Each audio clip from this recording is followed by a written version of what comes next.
Hello friends, so for today's video I'm going to be going over 8 of the books from the Goodreads nominees. I primarily read and talk about fantasy, but these books come from a variety of the different categories, a couple of which are fantasy and then some of the other ones are not. So we're kind of looking at a mix of different genres, and I'm thinking of this almost like my Goodreads Olympics or Goodreads bronze, silver, gold. So each of the books on this list, now that the Goodreads votes are in, fell within the top 3 within their individual categories. I'll have timestamps down below for each of the books in case there's one in particular that you're interested in, or maybe you're not really interested in some, but you are interested in others. So those 8 books would include Gallant, Amari and the Great Game, Daughter of the Moon Goddess, What Moves the Dead, Book Lovers, Babel, The Maid, and I'm Glad My Mom Died. Jumping into it and going in the same order of books that I just read off, we're going to start with Gallant. This one for the young adult fantasy, but it actually is more young adult horror. There just isn't a separate category for that. So it is going to lean a lot more into the horror vibes. It's just perhaps not going to be as frightening and as scary as what you might find in some of the adult works. The idea is that we follow this young girl who is living in an orphanage, and she clearly can see things that other people cannot. And so right away you're wondering if what she's seeing is indeed real or if it's a figment of her imagination. And then one day, some long-lost relative decides that they are going to adopt her, and when she is whisked off to live with this relative, it turns out that that person doesn't seem to be around, and you don't really know what happened to them and what's going on. There are other family members that are alive that didn't really know about her, and the manor that they live in, the house that they live in, seems to be haunted or like there's something else going on. And so a lot of the book is very much about the atmosphere. A lot of the book is kind of trying to discover what happened to our main character's parents. That said, I wouldn't say most people have found this to be their favorite of V.E. Schwab's works. If you typically find that you're into the aesthetic of a story, so therefore you should pick it up. If you're someone who that's not a huge deal to you and you want the plot, you want the characters, this probably isn't going to work for you. So hopefully you now have a little bit more insight as to whether or not Gallant is one that you'd want to pick up. After that, we have Amari and the Great Game. This is the sequel to Amari and the Night Brothers. Because it is a sequel, I'm actually going to talk about the first book in this series. Also, this was within the middle grade category. So the setup for Amari and the Great Game is that we follow this young girl who lives in the city. She lives in our own world, and she does not know that magic exists, but she discovers pretty quickly that it does indeed exist. And part of the plot isn't just her going to this magic school and learning magic, but a big part of the story is that her brother is missing, and it would seem her brother actually himself went to this school and he knew about this whole other aspect of the world, and something to do with magic is the reason for his disappearance. So while Amari is excited for this new opportunity, while she is excited to learn about magic, she also is kind of engaging in this side quest where she's trying to find out more about her brother, but maybe it's not so much a side quest, and maybe it actually has something to do with her day-to-day life at this school. This author does a fantastic job of not only having an engaging storyline, not only having a really endearing, likable main character, but within that, he has woven in some commentary that I think a lot of people can really connect with, even if you aren't young, because a lot of times in young adult and middle grade stories, the themes are of course meant to resonate with that target audience, but I feel like the way that the author executes the themes, you don't just feel it if you're young, you feel it as an adult as well, or you feel it on behalf of younger people, kids. You feel it because you're like, oh, I just want them to have a fair chance. I just want them to make friends. I don't want the world to treat them differently. You have all these protective feelings as an adult, but again, they're things that you can relate to even when you're not a kid anymore. After that, we have Daughter of the Moon Goddess. This is one that has actually been kind of hit or miss for a lot of the fantasy readers that I chat with, and I think the reason is because 1, this feels a little bit younger, and 2, it feels a little bit like a good entry point into fantasy. So a lot of the things that if you are a voracious fantasy reader, a lot of the tropes that you're going to see, not just in this first one, but its sequel, because it also came out in 2022, are going to be things that you're probably a little bit familiar with. And so it might not feel as original as some of the other things that maybe you typically pick up. But if you're new to fantasy, this is a fantastic entry point. The setup for the story is we follow this young woman whose mother she's the moon goddess, and she's been kept on the moon and she's not really allowed to leave. And one day our main character is finding that they are in danger, and it turns out that nobody really knows about her existence, and so she has to flee. And she flees to this celestial kingdom where all the other celestial beings live, but she has to start out at the bottom and kind of work her way up and see if there's a way that she can free her mother from this isolation. And in doing this, she is finding that she is learning more about the world. She's having her first crush. She's having her first time engaging with people who belittle her and treat her poorly, who think of her as lesser because they don't realize her station and they don't know who she is, and so they just think that she is of a lower status. She's dealing with all these firsts.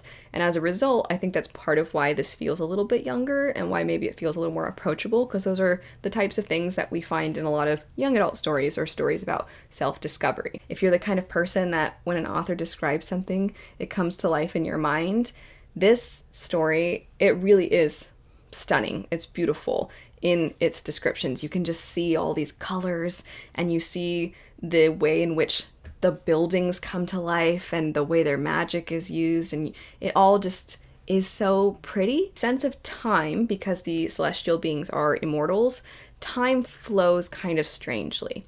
So the pacing is weird in a sense because time is not as significant to them because they live for longer. So that means that sometimes years will pass within a short amount of time, maybe a few paragraphs or a few pages. And so you might be left thinking, well, I wanted to see that time. But for other people, they might like the way that it kind of touches on how life would be if time wasn't as big of a deal to you.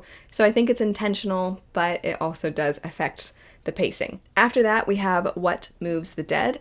This is fantasy horror, but it is leaning more in the horror and therefore was within the horror category.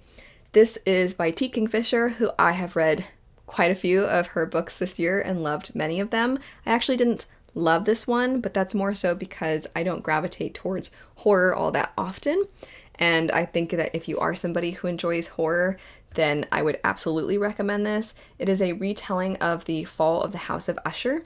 And because I'm not all that well versed in horror, I think I can't quite appreciate the things that T. Kingfisher did within this. That said, it was creepy. It wasn't the most frightening, I'm laying awake at night, creeped out kind of creepy, but it was disturbing. And you're kind of wondering what's going on. I think if you are familiar with the original story, it won't be maybe as frightening to you, but I think the way that she describes things, it really paints a picture. It really brings things to life in a very eerie way. And on top of that, her writing style is very approachable and I think quite amusing. It just makes the whole experience feel kind of surreal and strange. It's also exceptionally short, which I think is perfect for maybe you think it sounds interesting, but you look at the horror section and you just see these giant Stephen King books, or you see these other ones that are really massive and you're like, I want to get back into reading and I like horror, I like being creeped out, I just don't have that much time. Or maybe you're getting back into it and you're like, I don't know where to start. This would be a great one for that because you can just kind of get through it in a couple hours. You can pick it up on a Friday night, you can pick it up over the weekend, whatever the case may be. It's really easy to get into. And I'll add that if you're like me, where you're perhaps not as well versed in horror and you want to similarly kind of try it out and test the waters, this is a good one to do that with. After that, we have Book Lovers. Very quickly, the story establishes that our main character is not the sweet, wholesome type of love interest. She's the one that usually gets left for the sweet, wholesome love interest. She's the one that's career-oriented. She likes clothes. She likes designer things. She likes her career. She wants to further her career. So not only do you kind of have this image of her when you first start, but she clearly has this image of herself.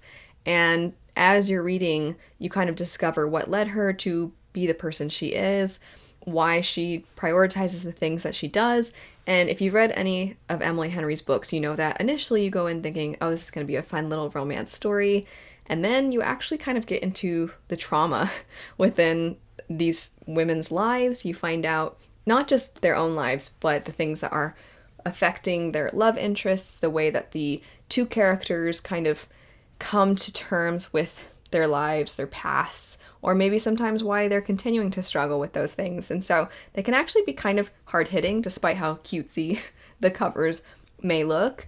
And I actually found this one to hit pretty hard for various reasons that I can't say because they're somewhat spoilery, but there are some things within it that I think are very realistic and can really hit. And I think that's one of the things that I like within contemporary. I don't read it all that often, but when I do, it's the relatability factor. It's how much it makes you reflect on your own life. Or if it's not like you, then it's like someone you know. It gives you empathy for other people. It helps you understand other people's experiences, and it doesn't take a really drastic type of thing to dive into. It's just everyday life and the ways that it can kind of tear us down.